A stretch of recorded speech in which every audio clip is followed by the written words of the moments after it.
Giornata inaugurale è quella di ieri per la residenza anziani Giardini del Piave, gestita dalla società pubblico-privata ISVO SRL, che dallo scorso 6 novembre ha iniziato ad accogliere i primi ospiti. Al momento sono già 50 gli anziani presenti, tra regime privato e convenzionato, su una disponibilità di 120 posti. Spaziamo da attività che vanno da quella occupazionale, proprio per dare senso nel quotidiano e una sensazione di utilità alla persona che vive qui, e quindi con l'aiuto in piccoli lavori di supporto alla struttura, fino ad attività più complesse, ovviamente come stimolazione cognitiva, emotiva, laboratori creativi, anche grazie appunto al gruppo di volontari, laboratori di cucina e quant'altro. Poi abbiamo la fortuna di poter avere la stanza sensoriale Snoozelen e la vasca sensoriale, con la quale appunto cerchiamo di stimolare anche le persone che hanno difficoltà cognitive maggiori. Ci sono attività ricreative e di benessere per gli anziani di alto livello,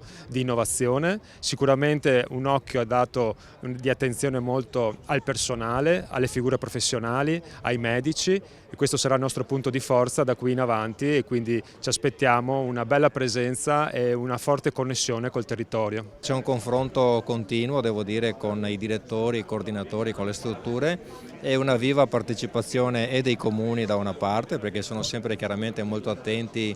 a questi servizi, e del volontariato che partecipa, integra e completa quella che è, diciamo, l'offerta che possiamo dare ai nostri anziani, che sono il nostro passato, il presente, ma sono anche il nostro futuro. Sicuramente il nostro obiettivo è quello di ampliare la rete di servizi per gli anziani con le nostre due strutture, questa è la seconda appunto su San Donà, per dare alla città e al comprensorio una presenza importante, un sostegno importante al sociale legato agli anziani. Al momento inaugurale hanno partecipato numerose autorità civili del territorio, assieme a quelle militari e religiose, e nel suo intervento di saluto il sindaco Alberto Teso ha voluto sottolineare la vicinanza agli ospiti e agli operatori, in diretto messaggio al recentissimo e terribile passato che ha toccato la casa di riposo Monumento ai Caduti. L'amministrazione è presente, il consiglio di amministrazione c'è, i consiglieri comunali che oggi erano presenti